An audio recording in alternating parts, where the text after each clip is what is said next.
Selamat datang di Pikiran Malam, satu malam untuk pikiran yang tenang bersama gue, Hazy tentunya di sini. Oke, apa kabar teman-teman?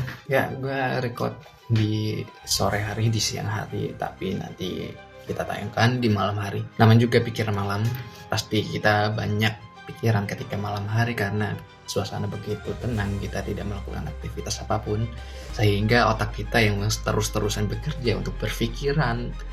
Jadi banyak pikiran, tiba-tiba yang nggak pernah kepikiran jadi kepikiran. Ya itulah yang namanya pikiran malam teman-teman. Terkadang kita overthinking, nggak ada seseorang untuk yang kita ajak ngobrol sama sekali, kayak yang terlalu atas. Baik, kita turunkan. Oke. Jadi pikiran malam terkadang muncul ketika kita sedang tidak melakukan aktivitas apapun, ketika kita tidak sibuk, dan ketika kita terlalu banyak problem. Usia 20. Ya, di usia 20-an, awal 20-an, awal kepala dua. Kita semua seperti gua saat ini, gua kepala dua lebih 3 tahun. Di tahun ini 23 tahun, dan buat teman-teman yang baru menginjak umur 20 tahunan dan bingung kalian harus bagaimana, ya kalian datang di channel yang tepat. Kalian datang di video yang tepat. Video ini berarti untuk kalian yang sedang mencari apa yang harus kalian lakukan di usia 20-an. Ya sebenarnya video ini juga sebagai reminder buat diri gue sendiri akan umur gue yang sudah 20-an. Ya asal kalian tahu di usia 20-an memang sedikit agak berat karena kita dimana usia yang memang proses kita sangatlah menentukan untuk masa depan kita selanjutnya ke depan. Karena di usia 20-an ini kita nggak bisa anggap sepele usia ini. Ya walaupun semisal kita punya privilege, orang kaya, orang tua kita kaya, it's okay, mungkin kita masih bisa tenang, mungkin orang tua kita kaya 7 turunan, uangnya nggak habis-habis, mungkin ketika kalian usia 20-an masih fine-fine aja mungkin ya. Kecuali untuk kita teman-teman yang mungkin orang tuanya menengah ke bawah ataupun menengah ke atas tapi tidak terlalu kaya-kaya amat, ya kita harus menata masa depan kita di usia 20-an seperti ini karena sangat krusial teman-teman. Di usia 20-an terkadang kita takut akan namanya kegagalan. Ya banyak dari kita yang takut namanya gagal, tapi justru sebaliknya kita beruntung jika ketemu kegagalan di usia 20-an seperti ini. Kenapa? Sini gue jelasin. Ketika kita berusia 20-an itu adalah momen-momen dimana kita memang harus mencoba banyak hal. Kita harus melakukan sesuatu mungkin yang tidak pernah kita lakukan, sekarang kita lakukan. Sebelumnya kayak mungkin ketika belasan tahun kita belum pernah bekerja. Ketika kita umur 20-an kita sudah mulai mencari pekerjaan, mencari uang, mencari nafkah untuk diri kita sendiri. Bahkan banyak di antara kita di usia 20-an mencari nafkah untuk keluarganya sendiri, untuk orang tuanya, untuk adiknya, untuk kebutuhan pribadinya, kebutuhan ini itu. Ya sebenarnya di usia 20-an ini kita hidup dengan beraneka ragam, bermacam-macam problematik kehidupan yang berbeda-beda tentunya. Walaupun ada yang sama, ada yang berbeda, ya seperti itu. Jadi kita tidak bisa ngejudge salah satunya. Kita nggak bisa menyalahkan keadaan, dan kita tidak bisa menyalahkan orang lain. Karena di usia 20-an adalah bicara tentang pribadi kita, diri kita. Apa yang harus kita lakukan di usia 20-an? Ya tentu saja kita harus mencoba banyak hal, mencari pekerjaan. Ketika kita gagal ditolak, gagal mencari pekerjaan, ya selamat, kalian menemukan kegagalan pertama kalian. Ya mungkin kalian sangat tidak menyukai kegagalan itu, tapi dari kegagalan itu kita belajar akan suatu hal, kita belajar akan pengalaman. Dan buat kalian yang tidak belajar dari kegagalan itu, ya percuma, buat apa gitu. Karena kita di usia sekarang adalah membangun pondasi kita untuk menuju usia-usia selanjutnya.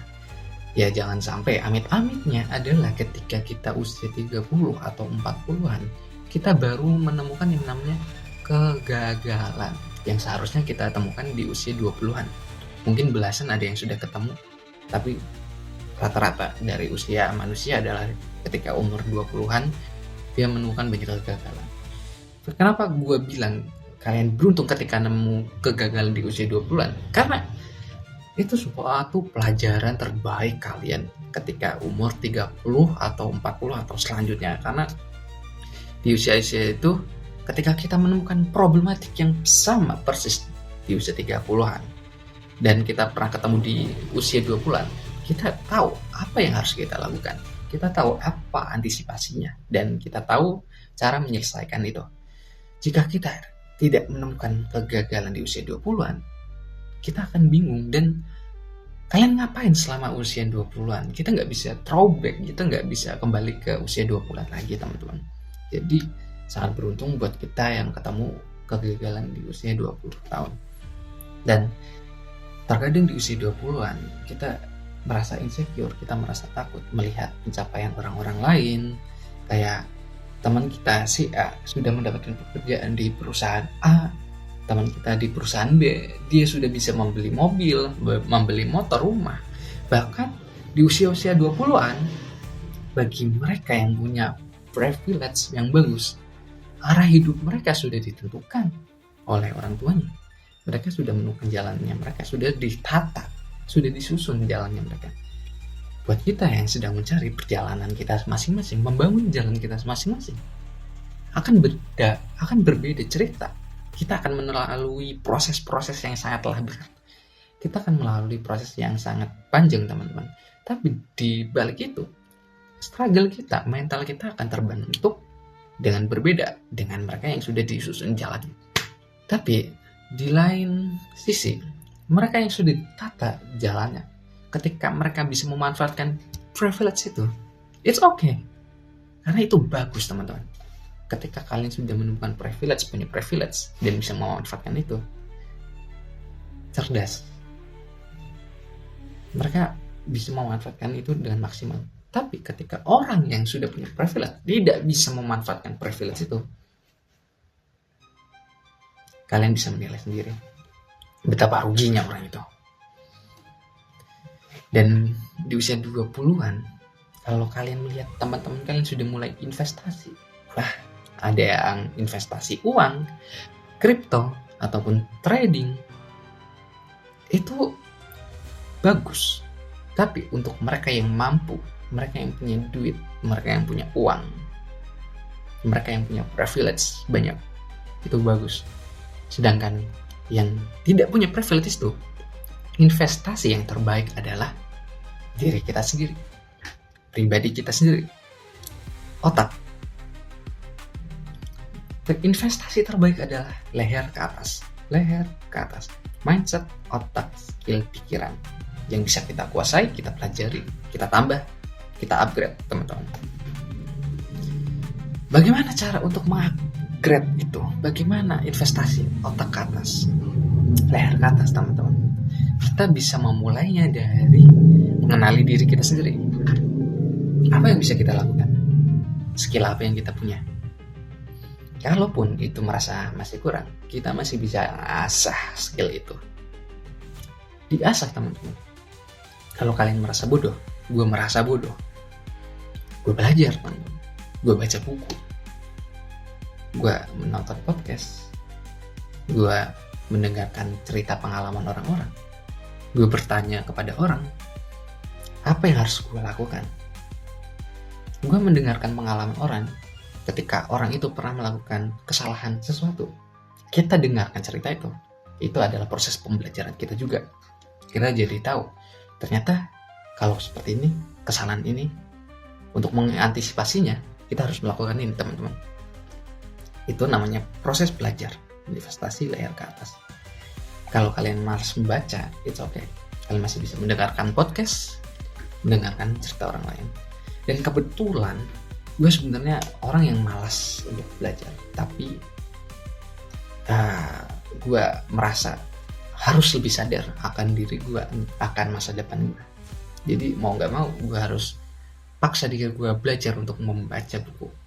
Dan gue mencari sesuatu yang gue minus di bidang itu, ya, tentang keuangan.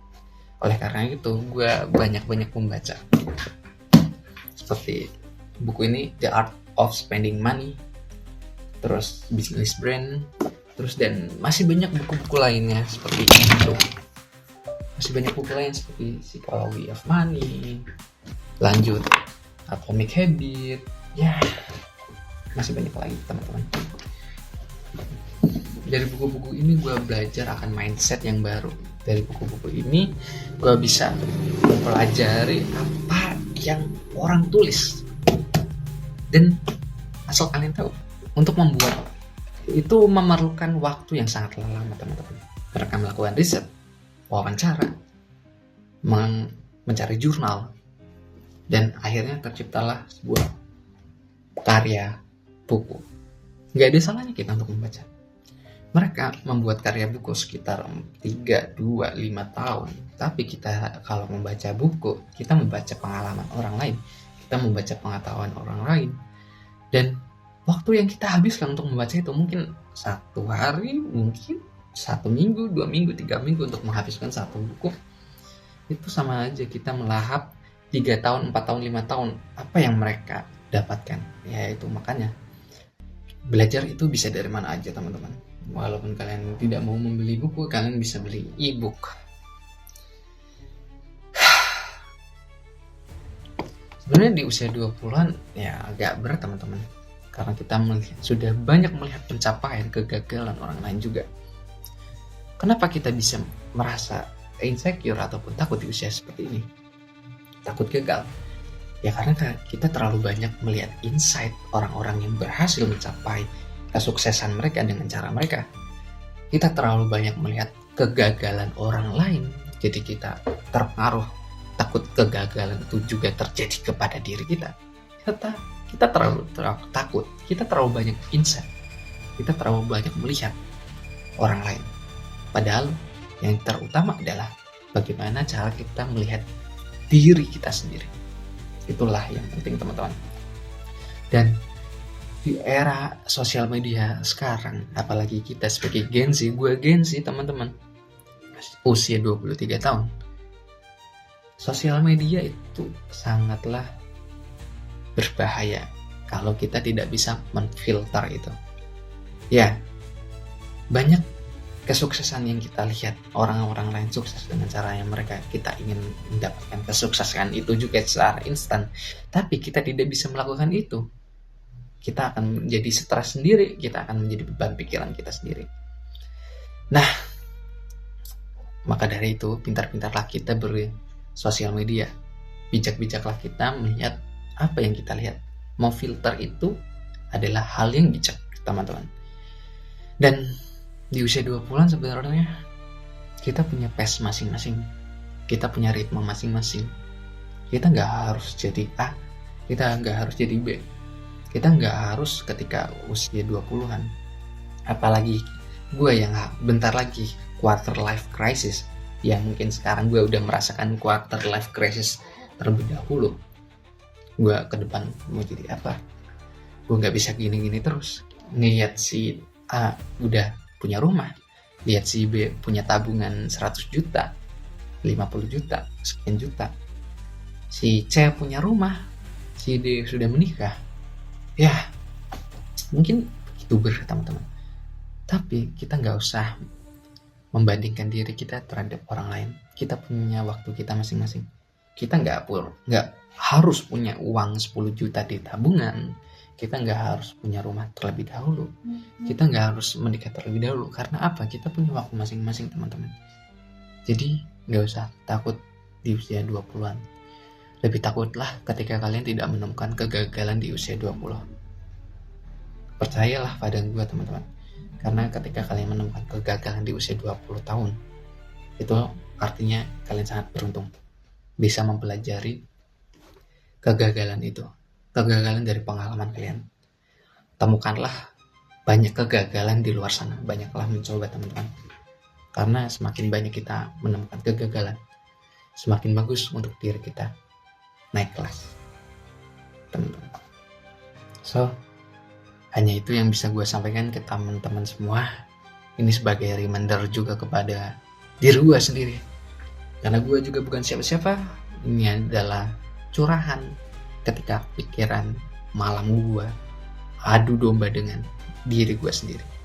Ketika hati dan pikiran tidak bisa menyatu, maka pikiran malam itulah jawabannya. Jadi buat teman-teman, semangat terus di usia 20-an, cari kegagalan sebanyak mungkin. Perbaikilah mencoba sesuatu yang belum pernah kalian coba. Mungkin ketika kalian mencoba banyak hal, salah satu dari apa yang kalian coba adalah keberuntungan untuk kalian semua. Sekian dari Hezi, terima kasih sudah melihat Pikiran Malam episode kali ini di usia 20. Dan see you next video.